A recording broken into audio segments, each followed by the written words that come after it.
ముందుగా 5 సార్లు ఓంకారనాదం చెప్తాను.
పరమాత్మ స్వరూపులైన మీ అందరికీ ఆనందిస్తూ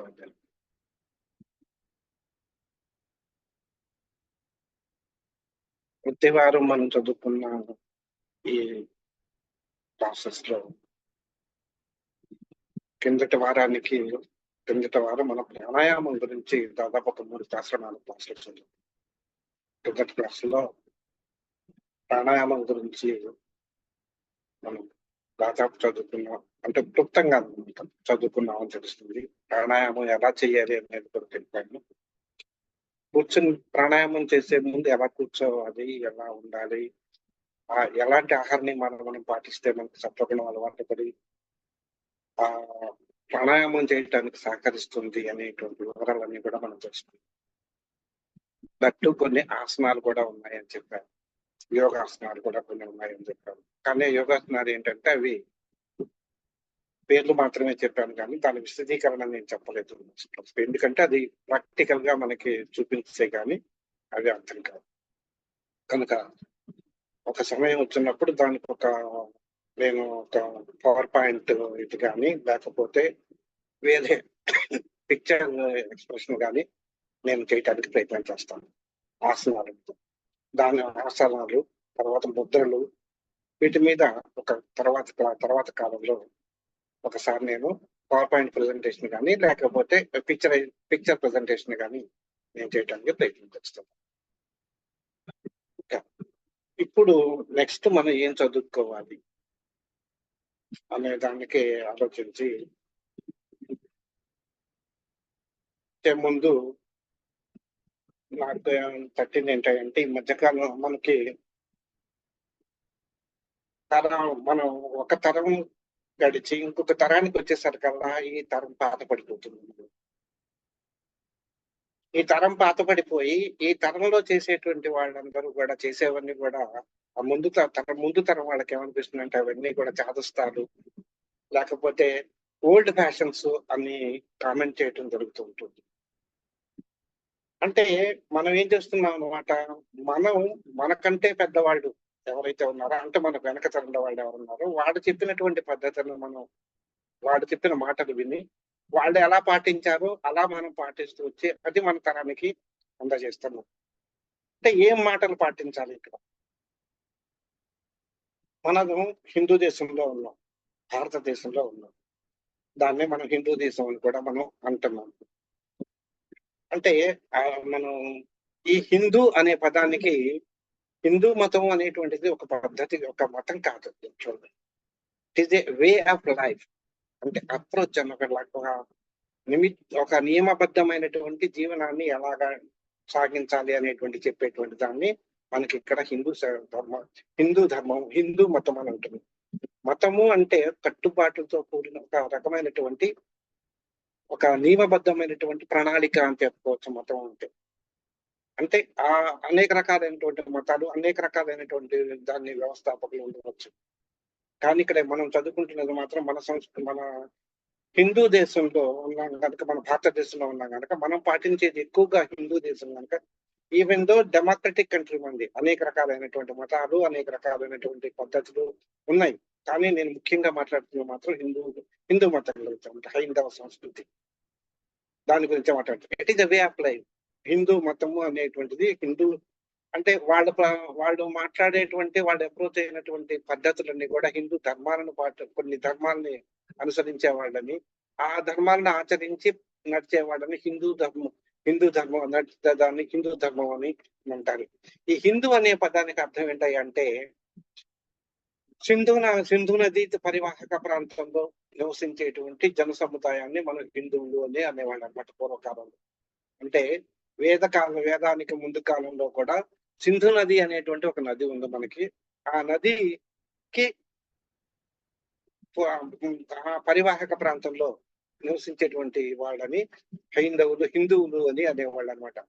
కాలక్రమంలో ఏం జరిగింది అంటే, అది పోయి ఎవరైతే హిందూ ధర్మాన్ని పాటిస్తూ ఉంటారో, ఎవరైతే వేద ధర్మాన్ని పాటిస్తూ ఉంటారో వాళ్ళని హిందువులు అని అంటాం మొదలుపెట్టాము.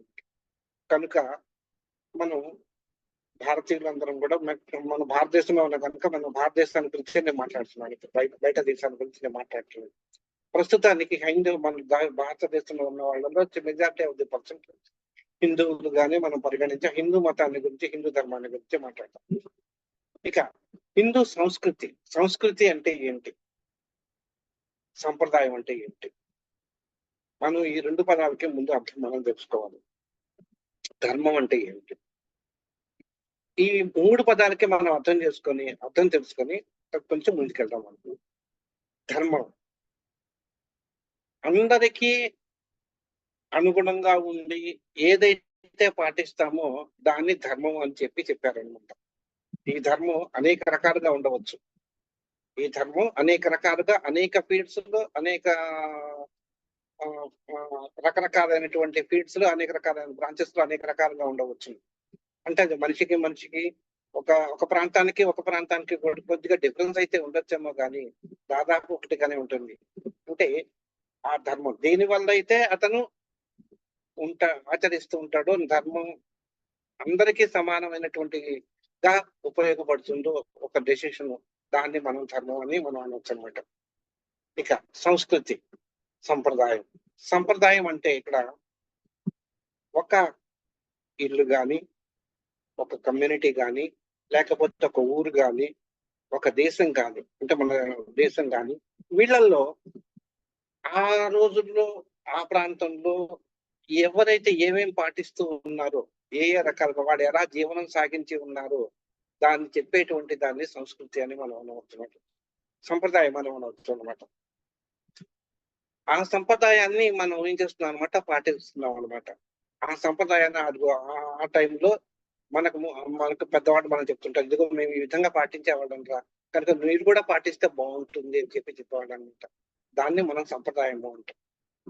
అలాగే ఒక ఇల్లు కానీ, ఒక ఊరు కానీ, ఒక ప్రాంతం కానీ ఇవన్నీ తీసుకొని ఓవరాల్ గా అక్కడ పాటించేటువంటి పద్ధతులు కానీ, అక్కడ మనుషుల యొక్క జీవన విధానం కానీ కొంచెం డిఫరెంట్ గా ఉంటుంది. అది వాళ్ళ సంస్కృతి జరుగుతుంది అనమాట. కనుక హిందూ సంస్కృతి అన్నప్పుడు మెజారిటీ ఆఫ్ ది ప్రాంతంలో, మన దేశం మొత్తం మీద చూసుకున్నట్టయితే ప్రజలు పాలించేటువంటి సంస్కృతి పద్ధతులు అవన్నీ కూడా మనకి హిందూ సంస్కృతిని ప్రతిబింబిస్తాయి అన్నమాట. మనకి హిందువులకి ముఖ్యంగా ఒక ప్రమాణం అనేటువంటిది ఉండాలి. ఒక ప్రామాణికం దేనికైనా కానీ ఒక ప్రామాణికం అనేటువంటిది, ఏదైనా మనం పాటించాలి అన్నప్పుడు ఒక ప్రామాణికం అనేటువంటిది కావాలి. హిందువులకి ప్రామాణికమైనటువంటిది వేదాలు. ఈ వేదాలు 4. ఇదివరకు మనం ఆ 4 వేదాలు గురించి మనం చెప్పుకున్నాము. దానిలో మనం 5వ వేదం కూడా ఉన్నదని, పంచమ వేదం అని చెప్పుకున్నాం. ఏంటి, ఋగ్వేదం, యజుర్వేదం, సామవేదం, అథర్వణ వేదం, ఇంకొకటేమో ప్రణవ వేదం అని మనం చెప్తున్నాము. ఆ ప్రణవ వేదం కూడా మనకి ఇప్పుడు లేదు, దాని ముందు 4 చెప్తున్నారు కనుక 4 మనం చూస్తున్నాం. ప్రణవ వేదాన్ని తీసేద్దాం. చతుర్వేదాలు 4. అట్లాగే దాని నుంచి వాటి సారాంశంగా వచ్చినటువంటిది ఉపనిషత్తులు. ఉపనిషత్తుల నుంచి పురాణాలు ఇలా మనకి చెప్తూ అవన్నీ కూడా మనకి ఏం చెప్పారనమాట, వాటి యొక్క సారాంశాన్ని చూసుకొని ఇదిగో మనం ఈ ధర్మాన్ని మనం ఈ ప్రాంతంలో మన హిందూ దేశంలో ఉన్నాం కనుక ఇవన్నీ మనకు ప్రామాణికాలు అనమాట.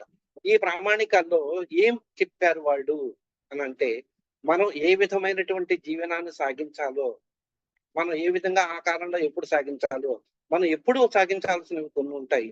అవి ఎలా ఉంటాయి ఏమిటి అనేటువంటివన్నీ మనకి చెప్పినటువంటి ఈ శాస్త్రాలన్నింటినీ కూడా మనకి ఆదర్శాలు అన్నమాట.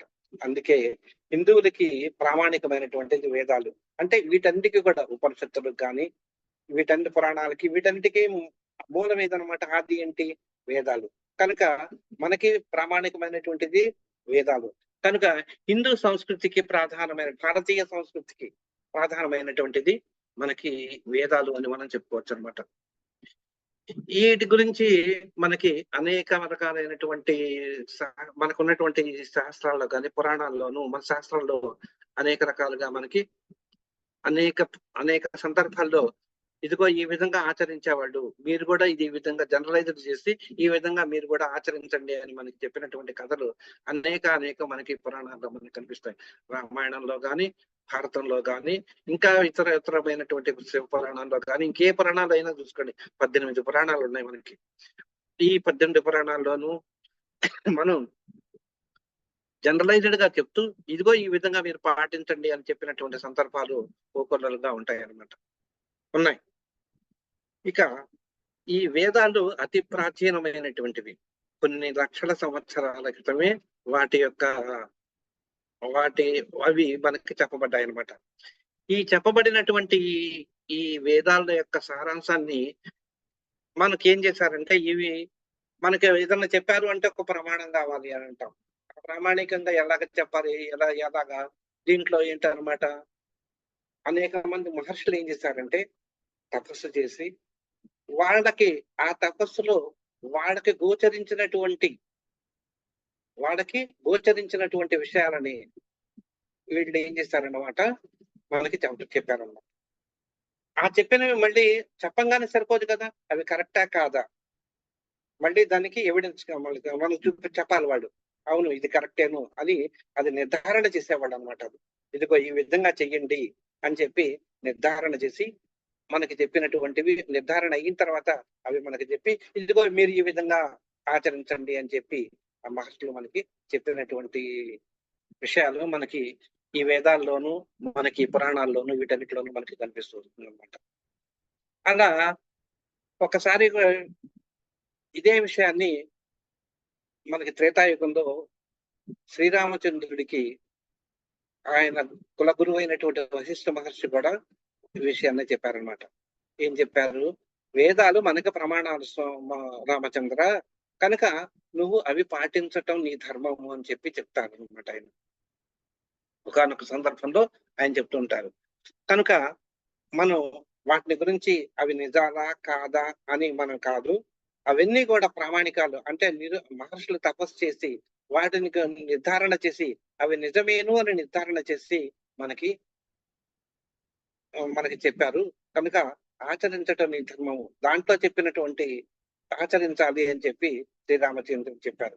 దాంట్లో ఉన్నటువంటి విషయాలు అన్ని కూడా వాస్తవాలు కనుక మనకి నిరూపణ అయినటువంటివి కనుక ఆచరించటం సర్వదా శ్రేయస్కరం అని చెప్పి వశిష్ఠ మహర్షుల వారు చెప్పారనమాట. కనుక కానీ యుగాలు గడుస్తున్నాయి, సంవత్సరాలు గడిచిపోతున్నాయి. కానీ ఏమైపోతుంది అనమాట, రోజు రోజుకి దాంట్లో వేదాల్లో ఏం చెప్పారు అనేటువంటి విషయం యథాతథంగా ఈ రోజున మనం చెప్పమంటే మనం చెప్పలేము. ఎందుకంటే వేదాలన్నీ కూడా సంస్కృత భాషలో రాశారు, మనకు సంస్కృతం రాదు. ఒకటి మెయిన్ ప్రాబ్లం అది, సంస్కృతం రాదు. దాంట్లో ఏం చెప్పారో యథాతథంగా వాళ్ళు ఏం చెప్పారో దాంతో మనకి చెప్పిన వాళ్ళు ఎవరు లేరు. కనుక ఆ రోజున చెప్పినట్టు ఎప్పుడో లక్షల సంవత్సరాల క్రితం చెప్పినటువంటి వేదాల్లో ఉండేటువంటి సారాన్ని ఇప్పుడు మనం చెప్పమంటే మనం చెప్పలేటువంటి స్థితిలో మనం ఉన్నాం. మనమే చెప్పలేము. మన పిల్లలు కానీ తోటి వాడు కానీ ఎవరైనా కానీ ఏమిటి దీనికి అర్థం ఏమిటి అని మనం అడిగారు అనుకోండి, దానికి సరైనటువంటి సమాధానం ఇచ్చే స్థితిలో మనం లేము. కనుక మనకు సమాధానం ఇచ్చే స్థితిలో మనం లేము అని చెప్పినంత మాత్రం చేత అక్కడ విషయం లేదు అని అర్థం కాదు కదా. అక్కడ విషయం ఉంది. అంటే ఇప్పుడు భగవంతుడు ఉన్నాడు. భగవంతుడు మనం నమ్ముతాం. భగవంతుడు నమ్మిన మనం ఎవరైతే మనం అందుకని మనం ఆస్తికులమైనాం. భగవత్ తత్వాన్ని మనం నమ్మటం వల్ల మనం ఆస్తికులమైనాం. అలాగే ఎవరైతే నమ్మరో వాళ్ళని నాస్తికులు అని మనం అంటున్నాం. భగవంతుని తత్వాన్ని మనం నమ్మినప్పుడు ఆ భగవంతుడిని నాకు చూపించమని ఎవరైనా అడిగినప్పుడు మనం చూపించే స్థితిలో మనం ఉన్నామా? మనం చూపించడం ఎవిడెన్స్.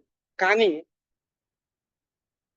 మనకి చెప్పినటువంటి పురాణాలు వీటి వల్ల కలిగినటువంటి జ్ఞానాన్ని కనుక మనం సంపాదించుకున్నట్టయితే ఆయన యొక్క అనుభవాలని, ఆయన యొక్క తత్వాన్ని, లేకపోతే ఆయన యొక్క ఉనికిని కొన్ని సందర్భాల్లో మనం ఆయన ఉనికి కనపడింది అని చెప్పి చెప్పడానికి అనేక రకాలైనటువంటి సందర్భాలు చాలా ఉన్నాయి మన సందర్భంలో.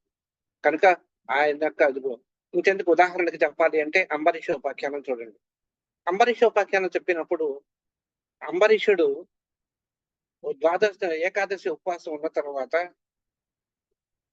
ఈయన ద్వాదశి నాడు అది అక్కడ ఒక అతిథిని భోజనం పెట్టి ఆ తర్వాత ఆయన ఏం చేయాలన్నమాట, భోజనం చేయాలి. దుర్వాస మహాముని భోజనానికి వచ్చాడు, అతిథిగా పిలిచాడు. ఈయన ఏం చేశాడంటే ఆయన రాక లేట్ అయ్యేసరికల్లా కొద్దిగా మంచినీళ్ళు తాగాడు ఆయన.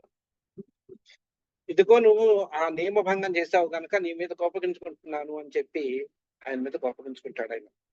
అప్పుడు సుదర్శన చక్రం విష్ణుమూర్తికి అంబరీషుడు స్వతహాగా విష్ణుభక్తుడు. అప్పుడు ఏమైందనమాట, ఆ సందర్భంలో అనవసరంగా దుర్వాసుడు కోపగించుకున్నాడు కనుక అప్పుడు ఏమైందనమాట, అప్పుడు విష్ణుమూర్తి ఏం చేశాడు, విష్ణుమూర్తి యొక్క ఆయుధమైనటువంటి సుదర్శన చక్రం ఈసారిని వెంబడించింది చంపడానికి ఎవరి దూర్వాస మహర్షిని. దాని నుంచి రక్షించే వాళ్ళు ఎవ్వరు లేరు. ఎవరి దేవతాతడు కానీ ఎవరు కూడా ఆయన రక్షించలేకపోతారు. మళ్ళీ తిరిగి అంబరీషుడి దగ్గరికే వస్తాడు. నన్ను తప్పైపోయింది అని వేడుకుంటాడు అనమాట. అప్పుడు అంబరీషుడు ఆ సుదర్శనుడిని ప్రార్థించి అతని యొక్క దాన్ని ఉపసంహరింపేటట్టు చూశాడనమాట. ఇది భగవతత్వానికి ఉనికికి కారణం. కనుక ఆయన భగవంతుని చూపించలేదు.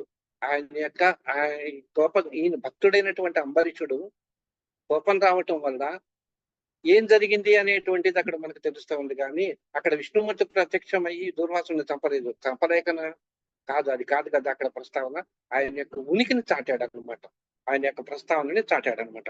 అలాగే ఇలాంటి ఉదాహరణలు మనకి పురాణాల్లోనూ అనేకమైనటువంటి కోకొల్లలుగా ఉన్నాయన్నమాట. మనం ఇక దీంట్లో మన హిందూ సంస్కృతి సంప్రదాయాన్ని ప్రతిబింబించేటువంటి కథలు కూడా ఏ కాలంలో ఆ కాలంలో ఏ కాలంలో ఎలాగా జీవించేవాళ్ళు, ఏ రకాలైనటువంటి పద్ధతులను పాటించేవాళ్ళు అవి అనేటువంటివి కూడా మనకి వాటిల్లో వివరించి ఉండటం వల్ల అవి తర్వాత కాలంలో ఏంటంటే మనం పాటిస్తూ వచ్చాం. ఉదాహరణకి సంధ్యావందనం చేయటం, భగవత్ పూజ చేయటం. ఇదిగో ఈ విధంగా భగవత్ పూజ చేసుకోండి అని చెప్పి ఈనాడు మనకి ఉదాహరణగా మనకి చెప్పారనమాట. ఈ విధమైనటువంటి వివరణ చేసుకోండి, ఈ విధంగా చేసుకోండి, ఈ విధంగా సంధ్యావందనం చేయాలి అని చెప్పారు. అది మన సంప్రదాయంగా పూర్వకాలం నుంచి మనకు వస్తున్నది అనమాట. కానీ ఈనాడు మనం సంధ్యావందనం ఎందుకు చేస్తున్నాం, ఏదో చేస్తున్నాం, కానీ ఎందుకు చేస్తున్నామో మనకు తెలియదు. వాళ్ళు చేయమన్నారు, మనం చేస్తున్నాం. దాంట్లో ఉండేటువంటి విశేషం ఏమిటి, మనం ఎందుకు చేయాలి, గాయత్రి మంత్రం అంటే ఏంటి, గాయత్రి మంత్రం యొక్క విశేషణ ఏంటి, దాని అర్థము అనేటువంటి పరమార్థాలు మనకి తెలియకుండానే మనం ఆచరిస్తూ ఉన్నామట. అంటే మన జీవనంలో అది ఒక భాగం అయింది. అలాంటిది మనం చేసుకొని మనం దాని యొక్క అర్థం తెలుసుకొని మనం చేస్తే ఇంకా బాగుంటుంది అని నా ఉద్దేశం. కానీ ఈ యాంత్రిక ప్రపంచంలో ఏమైపోతుందన్నమాట, దేనికి అంత హడావిడి, పరిగెత్తటమే పని. ఒక చోట నుంచున్నాము, ఇదిగో ఈ విషయం గురించి తెలుసుకుందామని కానీ, లేకపోతే ఈ విషయం గురించి నాకు చెప్పండి అని కానీ అడిగేటువంటి టైం లేదు, కాలం వాళ్ళ దగ్గర ఉండదు అన్నమాట. సమయాన్ని వెచ్చించలేరు వాళ్ళు. అలాగా తయారైపోయింది అనమాట సమాజం ఈ కాలంలో. కనుక మనం ఇలాంటి సంప్రదాయాలన్నీ కూడా మనకి సంధ్యావందనాలు ఎప్పటి నుంచో వస్తున్నటువంటి కార్యక్రమాలు, ఇలాంటి కార్యక్రమాలు ఇంకా ఉన్నాయి. మన పండగలు వచ్చాయి. పండగలు వచ్చి ఒక్కొక్క పండగ మనకు వచ్చింది అంటే సంక్రాంతి ఈ విధమైనటువంటి నియమ అక్కడ ఇలాంటి రకమైనటువంటి పద్ధతులుగా చేసుకోవాలి. అలాగే మనకి దసరా రోజులు 9 రోజులు మనం చేస్తాము. అలాగా 9 రోజులు కూడా ఈ విధంగా మనం పద్ధతిని పాటించాలి. ఇది మన సంప్రదాయంగా వస్తున్నటువంటిది అన్నమాట. ఇదే మన సంస్కృతిని మన యొక్క అన్ని ప్రాంతాల్లోనూ మనం ఇలాంటి పండుగలు అవన్నీ చేయటం వల్ల అవి మన సంస్కృతిని ప్రతిబింబిస్తాయి. అదే మన హిందూ సంస్కృతిలో ఉన్నటువంటి గొప్పతనం. ఇంకొకటి కూడా ఏంటంటే హిందూ సంస్కృతిలో ఉన్నటువంటి మిగతా మతాల్లో ఒక్క దేవుడినే నమ్ముకొని ఒక్క దేవుడినే అని చెప్తారు. ఏకేశ్వరవాదం ఎక్కువగా ఉంటుంది మిగతా మతాల్లో. కానీ మన హిందూ సంస్కృతిలో బహు దేవతారాధన అనేటువంటిది ఎక్కువగా ఉన్నది. ఎవరి ఇష్టమైనటువంటి దేవతని, అందుకనే మనకు ముక్కోటి దేవతలు మన హిందూ సంప్రదాయంలో ఉన్నారని మనకు చెప్తుంటారు అనమాట. ఎవరికి ఏ ఇష్టమైనటువంటి వృత్తిలో భగవంతుడిని కొలుచుకోవచ్చు అని చెప్పి చెప్తూ ఉంటారనమాట. అందుకనే మనకి శంకరాచార్యులు వారు ఏం చెప్పారనమాట, శంకరాచార్యుల వారి కాలానికి వచ్చి శంకరాచార్యుల వారు ఒక అప్పటికే మన హిందూ దేశం మీద ఆయన వచ్చేసరికి మన హిందూ మతం మీద అనేక రకాలైనటువంటి ప్రభావాలు పడటం వల్ల ఆయన మళ్ళీ హిందూ మతాన్ని ఉద్ధరించాలి అనేటువంటి ఉద్దేశంతో ఆ రకరకాలైనటువంటి ఆయన మనకి దాని యొక్క వివరణ రకరకాలైనటువంటి వివరణ చెప్పి మనకి అంటే దాని యొక్క ఉద్దేశం హిందూ మతం యొక్క ఉద్దేశం మనకు చెప్తూ అనేక రకాలైనటువంటి వేదాలు వేదం యొక్క దానికి భాష్యాలు రాసి పురాణాలు వాటికి సంబంధించినటువంటి కథలు లాంటివి మనకు చెప్తూ మనకు ఆత్మ అంటే ఏంటి, ఆత్మ మనలో ఉండేటువంటి ఆత్మ వేరు పరమాత్మ వేరు కాదు, మనలో ఉండేటువంటి రెండింటి కూడా ఒకటేను, ఆ పరమాత్మ మనలోనే ఉన్నాడు, ఈ ప్రపంచాన్ని విశ్వంలో ఉన్నటువంటి పరమాత్మే మనలోనూ ఉన్నాడు అని మనకి చెప్పినటువంటి ఆయన శంకరాచార్యుల వారు. మిగతా కొన్ని మతాలు కొన్ని అంటే హిందూ సంస్కృతిలోనే మళ్ళీ ఇంకా కొన్ని రకాలైనటువంటి అనేక రకాలైనటువంటి వాదనలు ఉన్నాయి. వాళ్ళలో ఏంటనమాట పరమాత్మ వేరు ఆత్మ వేరు అనేటువంటి భావన కూడా కొంతమంది చెప్తూ ఉంటారు. అదే విశిష్టాద్వైతం చెప్తూ ఉంటుంది అనమాట.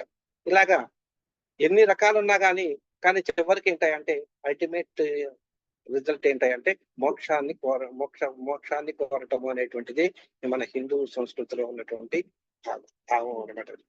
కనుక ఈ అద్వైత సిద్ధాంతాన్ని మనకు బోధించినటువంటి శంకరాచార్యుల వారు అంటే ఏకేశ్వరవాదం అంటే ఏకేశ్వరవాదం అనే కాదు, ఇక్కడ ఆత్మ పరమాత్మ ఒక్కటేను అనేటువంటిది ఆయన చెప్పినటువంటి ఇదనమాట. అట్లాగే ఇంకోటి కూడా ఏంటంటే ఇది చెప్పింది ఆయననే కాదు, మనకి అంతకు ముందు నుంచి కూడా మనలో పరమేశ్వరుని పరమాత్మ స్వరూపాన్ని మనం కొలుచుకోవాలి అన్నప్పుడు అందరూ కాన్సన్ట్రేట్ చేయలేరు కనుక ఆ కాన్సన్ట్రేషన్ ఏం చేయాలన్నమాట, ఒక చోట మూర్తి రూపంలో సాకార రూపంలో అంటే మనకు కనిపించేటువంటి ఒక రూపంలో కల్పించుకొని ఆ రూపంలో మనం పూజించుకుంటాం అనేటువంటిది పెట్టుకున్నాం అన్నమాట. దాన్నే మనం విగ్రహారాధన అని మనం అన్నాం అన్నమాట. దాన్నే సాకార రూపంలో పూజించుకుంటూ ఆ తర్వాత ఏం చేయాలన్నమాట, నిరాకార రూపంలో ఉండేటువంటి పరమాత్మను దర్శించమని చెప్పి మనకు శంకరాచార్య వారు చెప్పారు. మనలో ఉండేటువంటి పరమాత్మను చెందడానికి అంటే యాక్చువల్ గా చెప్పాలి అంటే పరమాత్మకి మనం బిగినింగ్ లో చదువుకునేటప్పుడే మనం చెప్పుకున్నాం. ఏం చెప్పాం, డెఫినేషన్ చెప్పుకున్నాం. ఈయనకి ఆకారం అనేటువంటి లేనటువంటి వాడు, గుణము ఏ గుణము అంటే గుణహీనుడు అని చెప్పుకున్నాం. గుణహీనుడు అంటే గుణం లేనటువంటి వాడు కానీ అన్ని గుణాలు తనకే ఉన్నాయి అన్నమాట.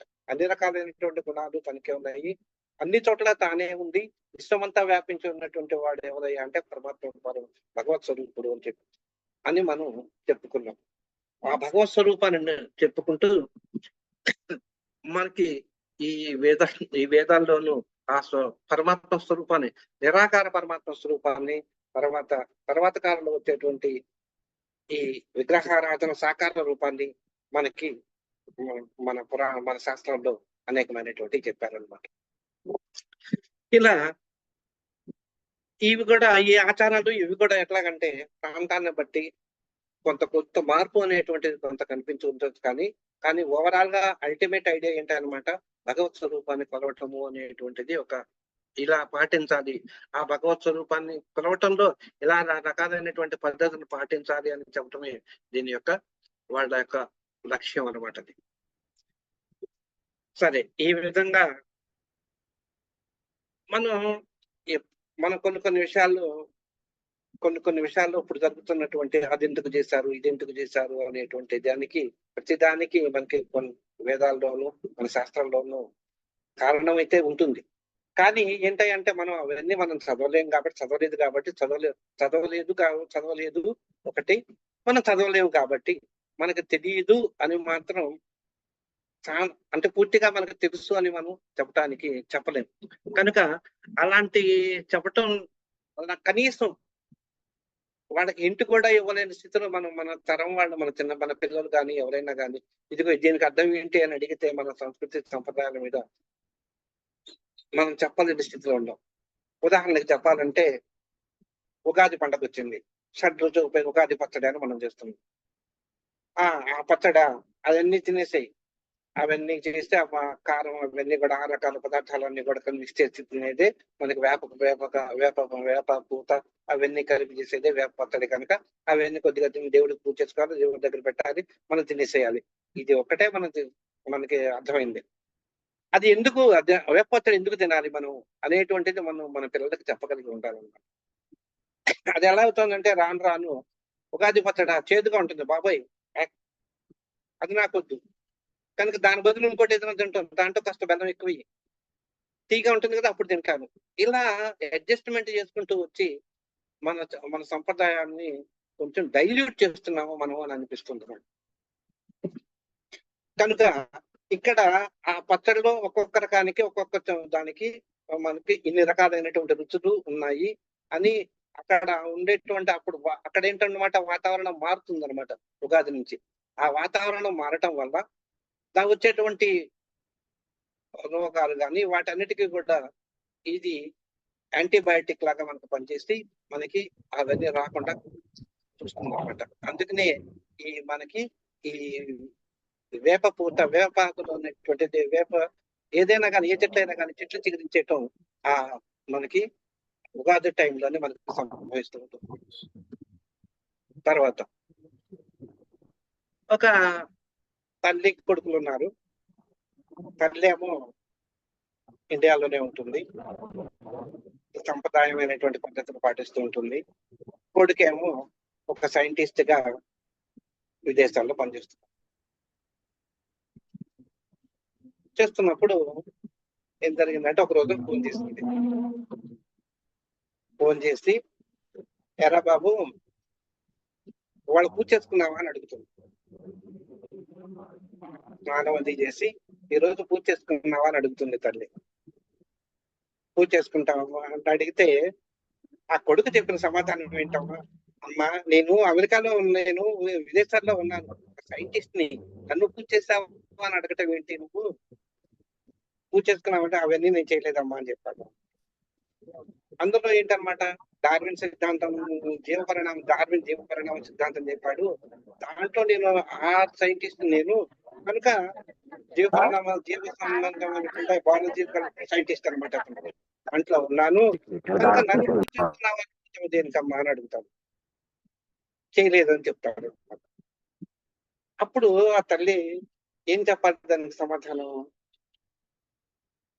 డార్విన్ జీవ పరిణామ సిద్ధాంతం గురించి కరెక్టేను, మన వేదాల్లో కూడా చెప్పారు నాయన జీవ పరిణామ సిద్ధాంతం, నీకు తెలుసా అని అడిగి. అంటే అవునా నాకు తెలియదే అన్నాడు కొడుకు నాకేం చెప్పాడనమాట, నాకు తెలియదు అది ఏంటమ్మా అని అడిగాడు. అది ఆ తల్లి ఏం చేస్తుందంటే వెంటనే కరెక్ట్ గా దానికి సమాధానం చెప్పగలిగింది ఆవిడ. సమాధానం చెప్తాను ఇప్పుడు. అదే చెప్పలేకపోయింది అనుకో, అప్పుడు పరిస్థితి ఎలా ఉంటుంది ఒక్కసారి మనం ఆలోచిస్తాం. ఓకే చెప్పింది ఆవిడ, ఏం చెప్పింది, మనకి దశావతారాలు ఉన్నాయి, విష్ణుమూర్తి దశావతారాలు ఉన్నాయి. ఆ దశావతారాల్లో మొట్టమొదటిది మత్స్యావతారం. ఈ మత్స్యావతారం చేప, మత్స్యము అంటే చేప. ఈ చేప ఎక్కడ ఉంటుంది, నిష్ఠలో ఉంటుంది, నీళ్ళలో ఉండి అక్కడ దాంట్లో ఎదుగుతూ ఉంటుంది అనమాట. మనం సృష్టి ఆరంభం ఎలా జరిగిందని చెప్పినప్పుడు భగవంతుడు సృష్టి పరమాత్మ స్వరూపుడైనటువంటి పరమాత్మ సృష్టి చేయాలి అని తాను సంకల్పించినప్పుడు ఈ జగమంతా కూడా జగాలన్నీ కూడా నీటిమయమై ఉన్నాయి అని మనం చెప్పుకున్నాం. ఫస్ట్ బిగినింగ్ లో మనం చెప్పుకున్నాం. అంటే ఏంటనమాట, అంతా జలం అనమాట. దాంట్లో నుంచి ఉద్భవించినటువంటి వాడే మొట్టమొదటిది ఈ మత్స్యావతారము. కనుక ఈ చేప అనేటువంటిది ఎక్కడనమాట, మనకి నీడలో ఈదుతూ ఉంటుంది. అక్కడి నుంచే సృష్టి ప్రారంభం అవుతుంది. ఇదే విషయం మనం మాతృగర్భంలో కనుక మనం చూసుకున్నట్టయితే, ఈ పిండం కూడా మాతృగర్భంలో బిగినింగ్ లో అది అటు ఇటు కదులుతూ ఉంటుంది కొద్ది వారాల తర్వాత. అది కూడా మనం గమనిస్తే ఆ పిండం కూడా చాపాకారంలో ఉండి దానికి ఒక చిన్న తోక కూడా ఉంటుంది. అది ఈదుతూ ఉంటుంది అనమాట మాతృగర్భంలో. కనుక అది మత్స్యావతారంతో పోలిక పెట్టుకోవచ్చు మనం. అంటే మాతృగర్భంలో ఉండేటువంటి శిశు పరిణామాన్ని కూడా మనం ఈ దశావతారాలతో పోలిక చూసుకోవచ్చు అనమాట. అది పక్కన పెడదాం మనం ఇప్పుడు. ఇక్కడ ఏంటి అనమాట, మొట్టమొదటిది నాయన నువ్వు చెప్పావు కదా డార్విన్ సిద్ధాంతం, ఇదిగో నేను చెప్తున్నాను అని చెప్పి ఆ తల్లి చెప్పినటువంటి డార్విన్ సిద్ధాంతంలో మొట్టమొదటిది ఏంటంటే మత్స్యావతారం. అంటే దీనికి పురాణ కథ ఉన్నది వేరు. ఒక రాక్షసుడు ఉన్నాడు. ఆయన ఏం చేస్తాడనమాట, మన బ్రహ్మ దగ్గర ఉన్నటువంటి వేదాలన్నీ కూడా తీసుకుని పోయి సముద్రంలో ఎక్కడో దాక్కున్నాడు. అప్పుడు విష్ణుమూర్తి ఆది మత్స్యావతారుడై ఆయన సంహరించి ఆ వేదాలన్నీ కూడా తీసుకొచ్చేసాడు, బ్రహ్మకి ఇచ్చాడు అని చెప్పి మనకు పురాణ గాథ. అది పక్కన పెడతాం. ఇక్కడ ఏంటనమాట మత్స్యావతారం. ఈ మత్స్యావతారంలో మత్స్యం ఏం చేస్తుందన్నమాట, నీడలో ఈదుతూ ఉంటుంది. అది మొట్టమొదటి అవతారం. జీవ పరిణామ సిద్ధాంతంలో కూడా డార్విన్ చెప్పినటువంటి దీంట్లో కూడా ఇలాగే ఒక జీవం ఎలా పెరుగుతుంది అనేది మనకు తెలుస్తుంది అనమాట. ఇక రెండవది కూర్మావతారం. ఈ కూర్మం అంటే ఏంటనమాట, తాబేలు. ఈ తాబేలు తాబేలు అంటే ఇది నేలలోనూ ఉంటుంది, నేల మీద జీవించగలదు, భూమి మీద జీవించగలదు. ఉభయచర జీవి అనమాట ఇది. మళ్ళీ దీనికి ఇక్కడ కథ ఉంది. ఏంటి, మన పురాణ కథకు వచ్చేసరికల్లా మనం ఏమవుతుందనమాట, రాక్షసులను దేవదానవులు ఇద్దరు కూడా అమృతాన్ని మదించడానికి కోరుకున్నారు. అప్పుడు మేరు పర్వతం ఏమో స్తంభంగాను, వాసుకి తాడుగాని దాన్ని చిలకట్టుకునేటప్పుడు అది మునిగిపోతూ ఉంటే అక్కడ మనకి విష్ణుమూర్తి కూర్మావతారుడై దాన్ని మునకుండా కాపాడాడు. ఆ మందర పర్వతాన్ని మునకుండా కాపాడాడు. అప్పుడు మనకు అమృతం ఉద్భవించింది అని మనకి ఒక పురాణ కథ. ఇక మూడో దానికి వద్దాం, వారాహ రూపం. ఈ వరాహ రూపానికి వచ్చేసరికల్లా ఇది పూర్తిగా భూచరమైంది. వరాహము అంటే పంది. ఇక్కడ ఇది అడవి జంతువు. అది మూర్ఖంగా అది ఉంటుందన్నమాట. అంటే ఇష్టం వచ్చినట్టుగా తానికి ఇష్టం వచ్చినట్టుగా చరించేటువంటి జీవి అది. ఇక దానికి అదుపు అలాంటివంటూ ఏం లేదు.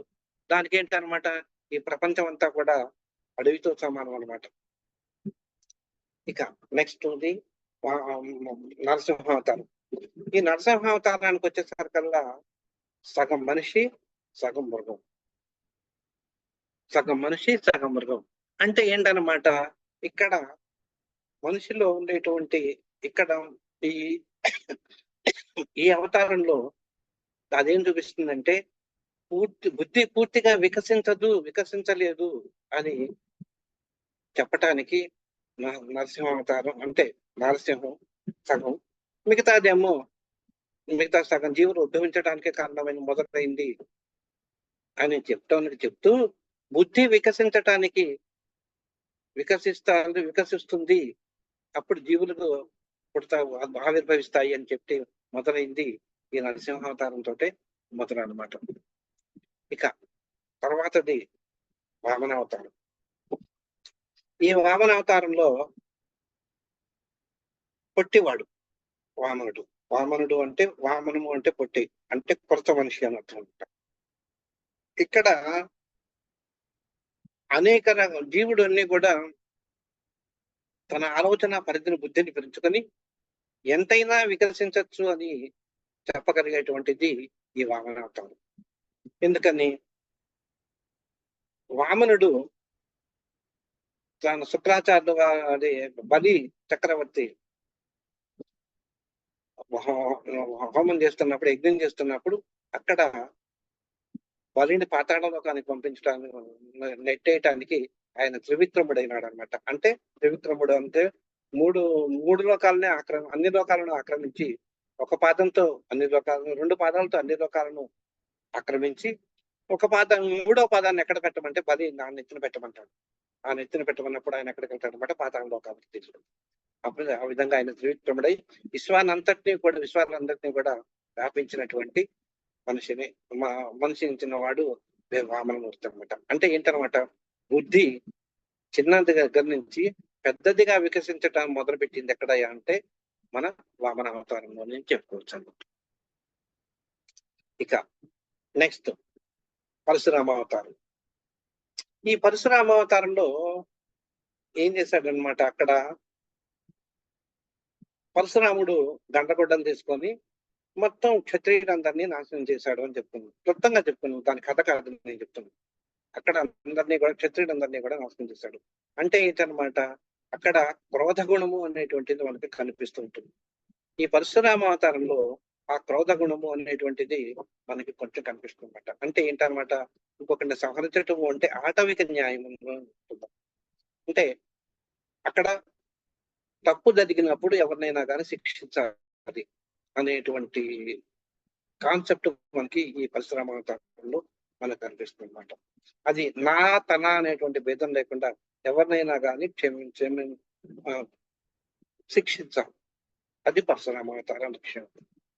ఇక ఈ తర్వాత అవతారానికి వచ్చాక శ్రీరాముడు.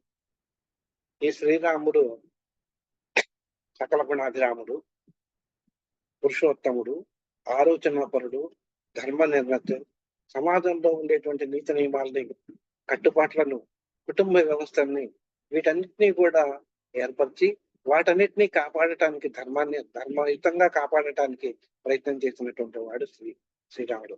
అంటే మానవుడు కూడా ధర్మ నిర్వతితోటి న్యాయాలు ఆలోచిస్తూ న్యాయబద్ధంగా జీవించాలి అనేటువంటి తెలిపేటువంటి దాన్ని మనకి ఇక్కడ ఈ శ్రీరామావతారంలో మనకు కనిపిస్తుంది.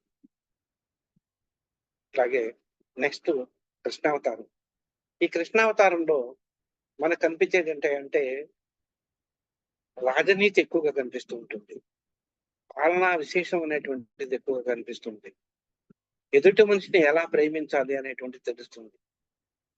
ఒక సమాజంలో ఒక రకమైనటువంటి నియమ నిబంధనలను ఏర్పాటు చేసి వాటిల్లో ఎలా ఆనందించాలి వాళ్ళు అనే ఈ విధంగా ఒక రకమైనటువంటి సమాజాన్ని ఏర్పరిచినటువంటి వాడు శ్రీకృష్ణ.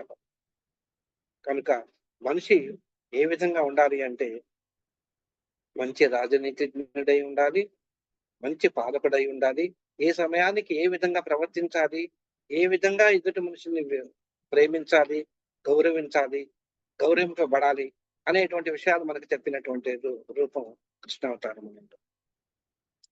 ఇక నెక్స్ట్ అవతారం బుద్ధావతారం. ఈ బుద్ధావతారంలో ఏంటంటే పరమాత్మ అనేటువంటి కాన్సెప్ట్ ని అంటే సాధన చేసి పరమాత్మను సాధించుకోవచ్చు అనేటువంటి చెప్పినటువంటి ఎక్కువగా మనకు చెప్పినటువంటి అవతారం మనకి ఇక్కడ అంటే ఏంటనమాట, సాధు గుణాలను మనం పెంపొంచుకుంటూ మనిషి అయినటువంటి వాడు సాధు గుణాలను పెంపొందించుకోవాలి, సాధన చెయ్యాలి అనేటువంటిది ఇక్కడ ధ్యానం చేసుకుని సాధన చేసుకోవాలి. విజ్ఞానాన్ని అంటే ఇక్కడ సాధన చేయటం వల్ల ఏమవుతుందన్నమాట, పరమాత్మకు సంబంధించినటువంటి జ్ఞానం మనకు వస్తుందన్నమాట. దాన్ని ఆ జ్ఞానాన్ని విజ్ఞానాన్ని ఎలా సంపాదించుకోవాలి అనేటువంటి చెప్పింది ఈ బుద్ధావతారం. ఇక నెక్స్ట్ 10వ అవతారం మనకు కలికి అవతారం అనేటువంటిది, అది ఇంకా రాలేదు, వస్తుందని మనకి శాస్త్రాలు మనకి చెప్తుంది. ఈ విధంగా మనకి డార్విన్ సిద్ధాంతం కూడా మనకి ఏం చెప్తుంది అనమాట, ఒక చిన్న దగ్గర నుంచి చిన్న జీవి నుంచి మనిషిగా ఏ విధంగా ఎదిగాడు అనేటువంటి చెప్పేటువంటిదే మనకి డార్విన్ సిద్ధాంతం. మనిషిగా ఏ విధంగా ఎదిగారు అనేటువంటి డార్విన్ సిద్ధాంతం. అదే మనకి ఇక్కడ ఈ దశావతారంలో కనిపిస్తుంది. ఇది నాయన నీ డార్విన్ సిద్ధాంతం మన వేదాల్లో చెప్పింది అని చెప్పి కొడుకు చెప్తున్నారు. ఇంకా ఇప్పుడు ఆ కొడుకు ఏమనాలి, వాడికి అర్థం కాలేదు. అలాగే ఏం చెప్తాడు ఇంకా అప్పటికి కానీ అర్థం కాల. ఏదో నా తల్లి మా అమ్మ ఏదో వంట చేసి పెడుతుంది, నేను తింటున్నాను హాయిగా, ఎలా ఉన్నావు నాయనా అని క్షేమ సమాచారాలు మాత్రం అడుగుతుంది అనుకున్నటువంటి ఆ కొడుకు తల్లి యొక్క విజ్ఞానాన్ని చూసి ఆ కొడుకు ఆశ్చర్యపోయినాడు అనమాట. అంటే మనం మనకు తెలిసిన విషయాలని మన నెక్స్ట్ తరం వాళ్ళకి ఎవరికైనా కానీ అందించగలిగినట్టయితే ఆ జ్ఞానం విజ్ఞానంగా మారి మన సంస్కృతి సంప్రదాయాలను మనం కాపాడిన వాళ్ళం మొత్తం. కనుక మనకు తెలిసింది కొంచెమైనా గాని మనం ఎక్కువ దాని గురించే కష్టపడి దాని గురించే శ్రమ పడమని నేను చెప్తాను లేదు. కనుక ఆ దాంట్లో ఉన్నటువంటి విషయాన్ని ఎదుటి వాళ్ళకి చెప్పేదానికి మనం ప్రయత్నం చేద్దాం. కనుక ఈ విధంగా చెప్పడంలో ఇలాంటి విషయాలు, ఇది ఒక మత్తు తనక ఒక ఇన్సిడెంట్ మాత్రమే. ఇలాంటి విషయాలు మనకి ఎన్నో విషయాలు మనకి మనకి వేదాల్లోనూ పురాణాల్లోనూ అనేక రకమైనటువంటివి చెప్పారన్నమాట. ఇంకా చెప్పాలి అంటే మనకు వంటింట్లో వాడుకునేటువంటి పసుపు దగ్గర నుంచి మనం వాకిట్లో వేసుకునేటువంటి ముగ్గు వరకు, అంటే ఇది వాడతాం. పసుపు మన కూరల్లోనూ ఇంకా ఇతర విషయాల కింద మనం వాడతాం. అట్లాగే ముగ్గుని మనం బయట ముగ్గు రంగవల్లుని తీర్చిదిద్దడానికి ఉపయోగిస్తాం, ఇంటిని తీర్చిదిద్దడానికి ఉపయోగిస్తాం. వీటిల్లో అనేక రకమైనటువంటి వీటి వాడుకలో అనేకమైనటువంటి శాస్త్రీయత దాగి ఉన్నదన్నమాట. శాస్త్రీయ విషయాలు అవి ఒక్కొక్కటి మనం చెప్పుకుంటూ వద్దాము సమయానుకూలంగాను. ఇంకొకటి ఏంటంటే మనకి గెలీలియో మనకి టెలిస్కోప్ కనిపెట్టాడు అని మనకు చెప్తారు. ఆయన చాలా గొప్పవాడు, 15వ శతాబ్దంలో ఉన్నటువంటి వాడు ఆయన గెలీలియో. ఆయన శతాబ్దంలో గెలీలియో ఉన్నాడు. ఆయన టెలిస్కోప్ కనిపెట్టాడు. అందుకనే మనం దూరంగా ఉన్నటువంటి నక్షత్రాలను కానీ లేకపోతే ఆ గ్రహాలను కానీ మనం చూడగలుగుతున్నాము అని చెప్పి మనకి చెప్తూ ఉంటారు. కానీ అంతకంటే ముందు కాలంలోనే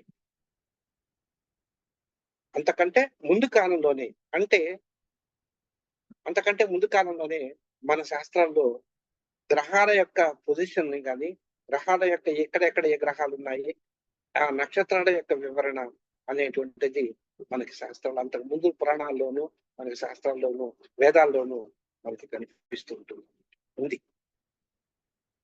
అంటే ఇక్కడ నేను విదేశీయుల యొక్క జ్ఞానాన్ని నేను కించపరచడం లేదు.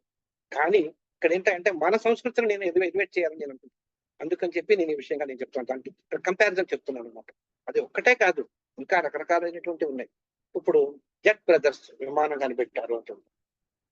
జెట్ బ్రదర్స్ విమానం కనిపెట్టారు అంటే మనం చెప్తాం. కానీ అంతకు ముందు కాలంలోనే, అంటే మనకు రామాయణ కాలంలోనే మనకి పుష్పక విమాన ప్రస్తావన వస్తుందన్నమాట. అలకాపురాజీశ్వరుడైనటువంటి కుబేరుడి దగ్గర విశ్వకర్మ భగవానుడు ఆ పుష్పక విమానాన్ని ఆయనకి ఇస్తాడు, తయారు చేస్తుంది. రావణాసురుడు ఏం చేస్తాడనమాట, ఆ కుబేరుణ్ణి ఓడించి ఆ పుష్పక విమానాన్ని తీసుకొని లంకాపట్టణం చేరాడు అని చెప్పి మనకు తెలుస్తుంది. అలా రావటంలోనే అలా ఉన్నాడని మనకు తెలుస్తుంది. అదే మనకి ఆ సీతాపహరణం సన్నివేశంలో కూడా ఈ పుష్పక విమాన ప్రహారం ఉన్నటువంటిది ప్రస్తావన వస్తుంది. అంటే విమానాలను మనం ఏదైతే ఇప్పుడు మనం చెప్తున్నామో, విమానాలు ఆ కాలంలోనే మనకు పురాణ కాలంలోనే మనకు ఉన్నాయని మనకు అర్థమవుతుంది. కనుక మన విజ్ఞానం ఎంత గొప్పది అన్న దానికి మాత్రం నేను చెప్తున్నాను. అలాగే గురుత్వాకర్షణ శక్తిని న్యూటన్ కనుక్కున్నాడు అని మనం చెప్తున్నాం. అంతకు ముందు కాలంలోనే మనకి ప్రాచీన కాలంలోనే మనకు వేదాల్లో కూడా అక్కడక్కడ ఈ గురుత్వాకర్షణ శక్తిని వివరించటం అనేటువంటివి మనకు తెలుస్తూ ఉంటున్నారు. ఆ విషయ ప్రస్తావన అనేటువంటిది అక్కడ కూడా మనకు వస్తుంది. మనకు చదివితే వేదాలు కొన్ని పురాణాలు మనం చదివితే. ఇంకొకటి ఏంటంటే టెస్ట్ ట్యూబ్ బేబీస్. ఈ కాలంలో టెస్ట్ ట్యూబ్ బేబీస్ అంటే సంతానం లేనటువంటి వాళ్ళు టెస్ట్ ట్యూబ్ బేబీస్ కలుపుతాము. ఇదేదో అమోఘమైనటువంటి సైంటిఫిక్ అడ్వాన్స్మెంట్ అని మనం ఈ కాలంలో మనం చెప్తున్నాం. కానీ ఈ టెస్ట్ ట్యూబ్ బేబీస్ యొక్క ప్రస్తావన మనకి మహాభారతంలోనే వస్తుంది అనమాట. ఎట్లాగంటే పాండు పాండురాజుకి కుంతీదేవి, మాద్రి అనేటువంటి 2 భార్యలు. ఇక్కడ వచ్చేసి ధృతరాష్ట్రుడికి గాంధారి అనే భార్య ఉంది. ఆవిడ ప్రెగ్నెంట్ అవుతుంది. అక్కడ ఏంటనమాట, కుంతీదేవి కూడా ధర్మరాజు పుడతాడు అని తెలిసిన ఆవిడ కూడా గర్భవతి అయింది. యమధర్మరాజు వరప్రసాదిగా అక్కడ గర్భవతి అయింది అని తెలుస్తుంది. తనకంటే ముందు ఎక్కడ కంటుందో పిల్లని అని చెప్పి ఆవిడ కూడా గర్భవతి అయింది అని చెప్పి అసూయతోటి ఈ గాంధారి ఏం చేస్తుందంటే తన గర్భాన్ని దాన్ని కొట్టుకుంటుంది అనమాట గర్భం మీద. దాంతో ఏంటంటే గర్భస్రావం జరుగుతుంది. గర్భస్రావం జరిగినప్పుడు వేద మహర్షిని ప్రస్తుతిస్తే ఆయన వచ్చి ఈ వచ్చినటువంటి పిండాలన్నింటినీ కూడా 101 కుండల్లో దాచి ఉంచుతాడన్నమాట. 101 కుండల్లో ఆయన ఉంచుతాడనమాట. ఆ 101 కుండల్లో ఏముంటుందన్నమాట, ఉంచి దాని మీద మూత పెట్టి కొన్ని రోజులు అలా ఉంచుతాడన్నమాట.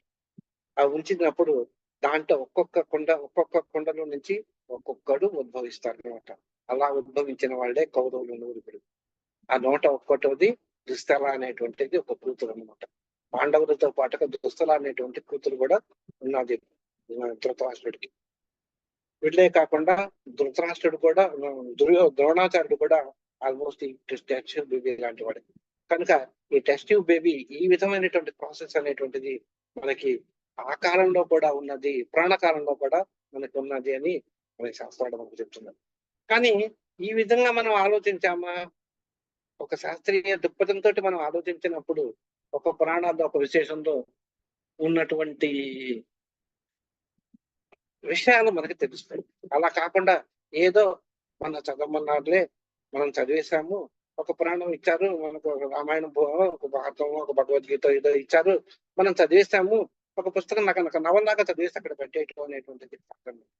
దానిలో ఉన్నటువంటి విశేషము అంతరంగికంగా అంతరార్థం ఏమున్నది, ఆంతరికంగా వాళ్ళు ఏం చెప్తారు అనేటువంటివి నిశ్చితంగా పరిశీలించినప్పుడు మాత్రమే ఇలాంటి విషయాలు మనకు అర్థమవుతుంది.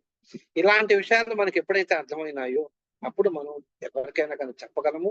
మనలో మన తరం, నెక్స్ట్ తరం వాళ్ళకి మన జ్ఞానాన్ని, మన శాస్త్రాల యొక్క జ్ఞానాన్ని వాళ్ళకి అందించగలము. ఇక ఇంకొకటి, మనం జనరల్ గా ఏం చేస్తామంటే చెట్లు తీసుకున్నాం. మనం చెట్లు తీసుకున్నప్పుడు జనరల్ గా అవి ఏం చేస్తాయి అన్నమాట, పగలపూట కార్బన్ డైఆక్సైడ్ తీసుకొని రాత్రిపూట ఆక్సిజన్ ని విడుదల చేస్తాయి. పగటిపూట విడుదల చేస్తుంటాయి. రావి చెట్టు ఏం చేస్తుందంటే దానికి ఉల్టా చేస్తుంది అనమాట. పగటి పూట ఆక్సిజన్ విడుదల చేస్తే రాత్రిపూట కార్బన్ డైఆక్సైడ్ పీల్చుకుంటుంది. అందుకని చెప్పి మనకేం చేస్తారనమాట, ఈ రావి చెట్టు చుట్టూతో ప్రదక్షిణ చేయండి అని చెప్తూ ఉంటారు. అంటే మిగతా చెట్లకి చెప్పరు. జనరల్ గా ఏంటంటే రావి చెట్టుకి మాత్రమే చెప్తూ ఉంటారు అనమాట. ఆ రావి చెట్టు దగ్గర ఎక్కడైతే ఉన్నదో శుద్ధమైనటువంటి ఆక్సిజన్ మనకు వచ్చి మన శరీర ఆరోగ్యాన్ని కాపాడుతుంది అనేటువంటి కాన్సెప్ట్ అక్కడ దాగి ఉందన్నమాట. ఇంకొకటి, దానివల్ల ఏంటనమాట, మనలో ఉండేటువంటి రక్తస్రావం ఏదైతే రక్తం యూనిఫామ్ గా ఫ్లో అవుతూ ఉంటుంది. ఇలాంటి గుణాలు అనేటువంటివి కూడా ఉంటాయి కనుక మనల్ని రావి చెట్టు చుట్టూ తిరగమన్నారు. ముఖ్యంగా ఏంటంటే ఎవరికైతే సంతానం లేదో ఆ సంతానార్థి అయినటువంటి వాడు రావి చెట్టు ప్రదక్షిణ చేయమని చెప్తుంటారు అనమాట. ఇక ఇంకొక సైంటిఫిక్ విషయం చెప్తాను ఇక్కడ. ఏంటంటే మనల్ని ఉత్తర దిక్కుగా ఎప్పుడు కూడా తల పెట్టుకుని పడుకోవద్దు ఉంటాం. అంటే భూమి ఒక పెద్ద అయస్కాంత క్షేత్రం. ఈ పెద్ద అయస్కాంత క్షేత్రం వల్ల ఏమవుతుంది అనమాట, ఈ అయస్కాంత రేఖలన్నీ కూడా ఎప్పుడైతే మనం తలపెట్టుకుని పడుకుంటామో మనలో ఉండేటువంటి ఐరన్ కంటెంట్లు అన్ని కూడా ఏమవుతాయి అనమాట, మెదడుకి చేస్తాయి. ఈ మెదడుకి చేరటం వల్ల ఏమవుతుంది అన్నమాట, అనేక రకాలైనటువంటి రోగానికి కారకంగా అవుతుందన్నమాట. అంటే దానివల్ల బీపీ రావటం గాని, గుండె జబ్బులు రావటం గాని, తలనొప్పులు రావటం గాని, ఇలాంటివి జరగటానికి అవకాశం ఉన్నది. అందుచేత ఇప్పుడు మనకి అక్కడ తలపెట్టుకుని పడుకోవద్దు అని చెప్తాను. అంటే భూమి ఒక పెద్ద అయస్కాంత క్షేత్రం అని చెప్పాను. దాని యొక్క లైన్ ఎట్లా ఉంటుందన్నమాట, ఈ అయస్కాంత క్షేత్రంలో ఆ అయస్కాంత శక్తి ఎలా ప్రసరిస్తుందంటే ఉత్తర దక్షిణాలుగా ప్రసరిస్తూ ఉంటుంది. అంటే ఉత్తర దక్షిణాలుగా ప్రసరిస్తూ ఉంటుంది. ఈ ఉత్తర దక్షిణాలుగా అంటే పూట ఎట్లా అనమాట, కింద నుంచి అంటే మన సౌత్ నుంచి బయలుదేరి మళ్ళీ ఉత్తరంగా మనకు తిరుగుతూ ఉంటుంది అనమాట. ఇదే అయస్కాంత శక్తి రేఖలుగా మనం చెప్పుకోవచ్చు అనమాట. ఈ అయస్కాంత మ్యాగ్నెటిజం మనం తెలిసిన వాళ్ళకి ఇది కొంచెం తెలిసి ఉంటుంది, దీని గురించి ఐడియా ఉందన్నమాట. కనుక ఇలాంటి అందుకనే మనకి ఉత్తర దిక్కుగా తలపెట్టుకుని పడుకుంటే ఇలాంటివి రావడానికి అవకాశం ఉంది కనుక మనకి ఉత్తర దిక్కుగా తలపెట్టుకుని పడుకోవద్దు అని చెప్పి మనకి చెప్తుంటారు.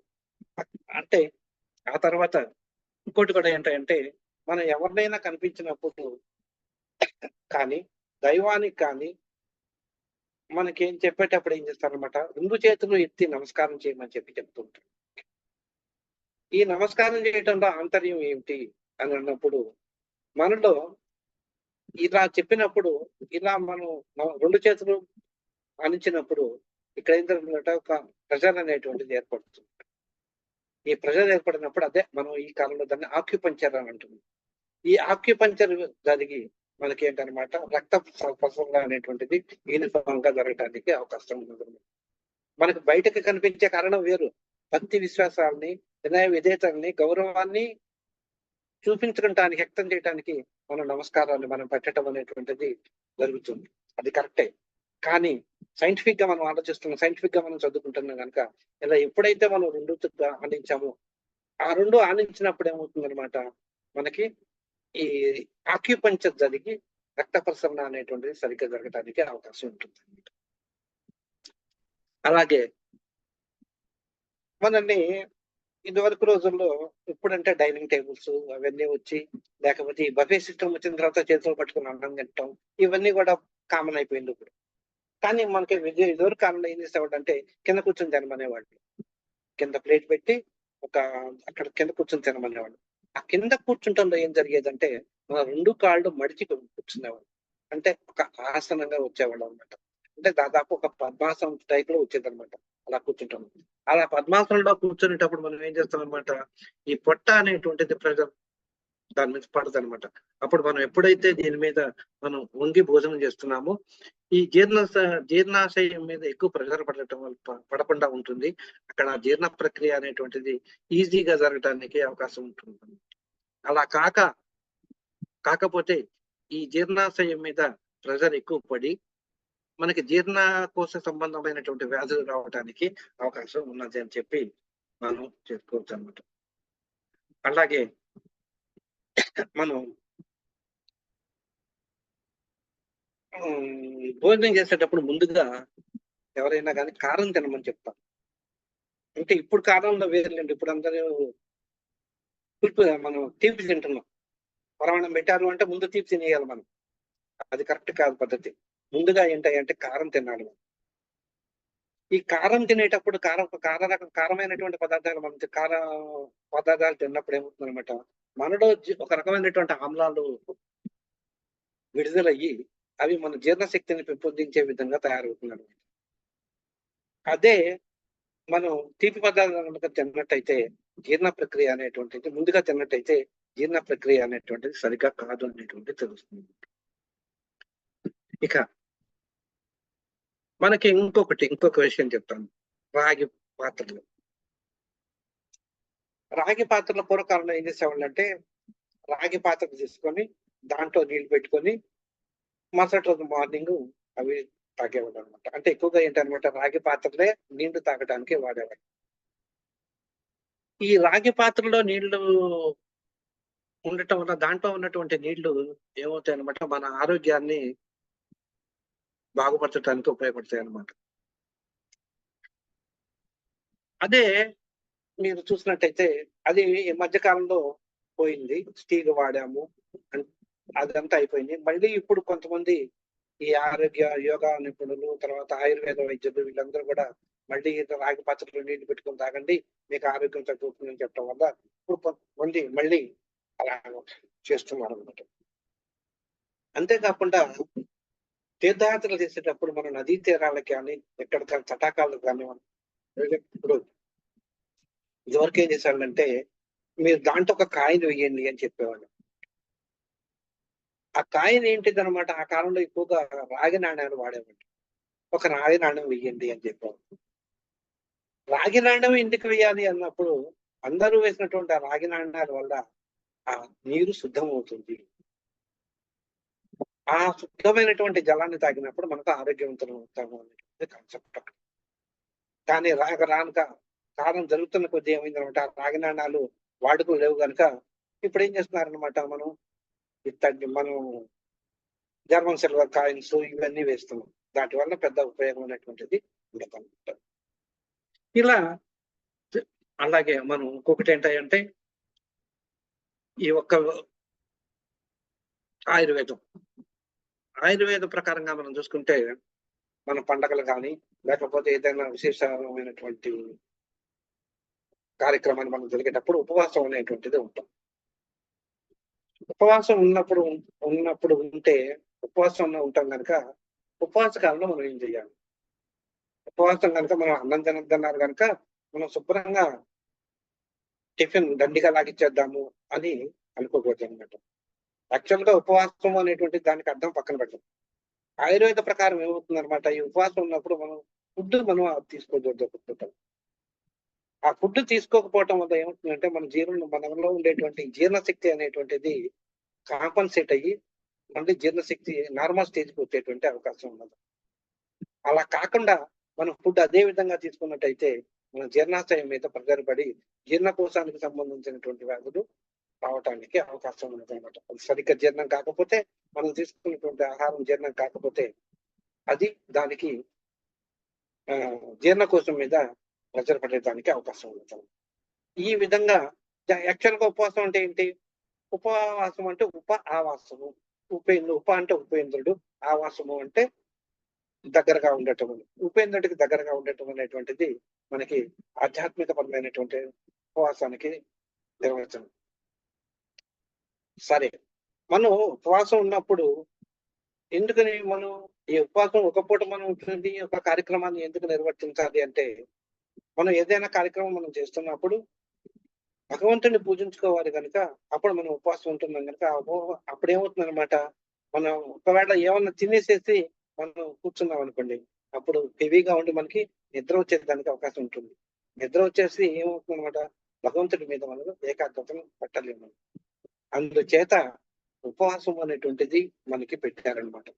ఈ ఉపవాసాల్లో అంటే మనం తీసుకునేటువంటి ఆహారంలో లైట్ ఫుడ్ అంటే ఈ కాలాన్ని బట్టి దాంట్లో మళ్ళీ కటిక ఉపవాసం వద్దంటారు. ఎందుకు వద్దంటారు అంటే, మనలో ఉండేటువంటి మినరల్స్ అన్ని కూడా తగ్గిపోయి మన ఆరోగ్యానికి హానికరంగా ఉంటాయి కనుక, మనకి కొంచెం ఏదైనా కానీ జ్యూసులు కానీ, లేదా లైట్ ఆహారం కానీ మనం తీసుకోమని చెప్తూ ఉంటాం. అది కాలక్రమేణా వచ్చినటువంటి అమెండ్మెంట్ అది. ఇప్పుడు ఈ కాలంలో అయితే మనం ఉండలేము. రకరకాలైనటువంటి జబ్బులు, బీపీలు, షుగర్లు ఇవన్నీ రావటం వల్ల మనం ఉపవాసము అనేటువంటి పదానికి అర్థమే మనకి పోయిందనమాట. ఉండిపోయి భోజనం చేసేయటం, లేకపోతే టిఫిన్ చేసేసో మనకి ఉండటం, పూజ చేసుకుంటాం. ఆ పూజ కూడా లగ్నం అయ్యేటి భగవంతుడి మీద లగ్నం చేసుకుంటానికి దోహదపడుతుంది అనేటువంటిది మనం చేయాలి. ఈ విధంగా ఇలాంటి ఉదాహరణలు మనం చెప్పుకుంటూ ఉంటే ఎన్నో ఉన్నాయి మన పురాణాల్లోనూ దీంట్లో. ఇలాంటి ఉదాహరణలు మనం చెప్పుకుంటూ పోతుంటే అవన్నీ కూడా మనం ఆలోచిస్తే అవన్నీ కూడా జ్ఞాన సంబంధమైనటువంటివి, విజ్ఞాన సంబంధమైనటువంటివి.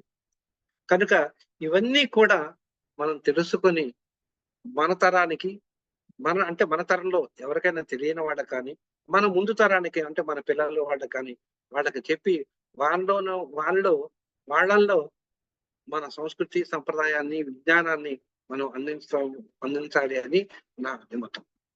వాళ్ళతోటి ఎప్పుడు కూడా మీరు ఇలా అంటే ఫ్యాషన్ కనుక, ఓల్డ్ సంప్రదాయాలు కనుక వాటిల్లో ఏమున్నది అని ఎప్పుడు కూడా మనం అపహాస్యం చెయ్యకూడదు. మనకు తెలియని దాని విషయం గురించి ఎప్పుడు కూడా అపహాస్యం చెయ్యకూడదు. తెలియకపోతే తెలీదు అని వినకుండటం వేరు కానీ, ఎద్దేవగా మాట్లాడటం కానీ, అపహాస్యం చేయటం కానీ, అలాంటివి చేయటం అనేటువంటిది అంత మంచిది కాదు అని నా అభిప్రాయం. కనుక ఇలాంటి విషయాల్ని మనం ఇంకా కొన్ని విషయాల్ని మనం ఇంకా ముందు క్లాసుల్లో 1-2 క్లాసుల్లో మనం తెలుసుకుందాం. ఈ రోజుకి ఈ విషయంతోటి నేను స్వస్తి చెప్తున్నాను. ఏమన్నా అడగాలంటే అడగచ్చు.